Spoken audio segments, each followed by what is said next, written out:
Stare စိုက်ကြည့်တယ် It is rude to stare at someone တစုံတစ်ယောက်ကိုစိုက်ကြည့်တာဟာရိုင်းပါတယ်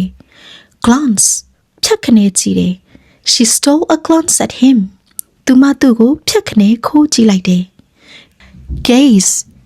ငေးကြည့်တယ် He gazed out the window at the snow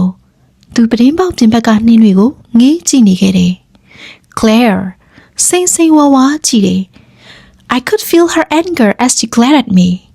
သူမစိမ့်စိမ့်ဝါးဝါးကြည့်နေတာနဲ့တင်သူမရဲ့ဒေါသတွေကိုကျွန်တော်ခံစားလို့ရခဲ့ပါတယ် Wink မျက်စိတစ်ဖက်မိတ်ပြတယ် She gave me a wink when I smiled ကျွန်တော်ပြုံးလိုက်တဲ့အချိန်မှာသူမကမျက်စိမိတ်ပြတယ် Blink မျက်လုံးကိုပုတ်ခတ်လုပ်တယ် She blinked a few times when she heard the news အဲ့ဒီသတင်းကိုကြားလိုက်တော့သူမနှလုံးကိုပုတ်ခတ်လုပ်လိုက်တယ် Squint မျက်စိမေးကြည့်တယ် She had to squint to reach the small print စလုံးသေးသေးလေးတွေကိုဖတ်နိုင်မှုသူမမျက်လုံးကိုမေးကြည့်ခဲ့ရတယ်နောက်ထပ်အကျိုးရှိမဲ့ usage လေးတွေကိုဆက်ပြီးတော့လေ့လာဖို့အတွက်နောက်ဗီဒီယိုလေးတွေမှာဆက်တွေ့မယ်နော် See you next time. Bye bye.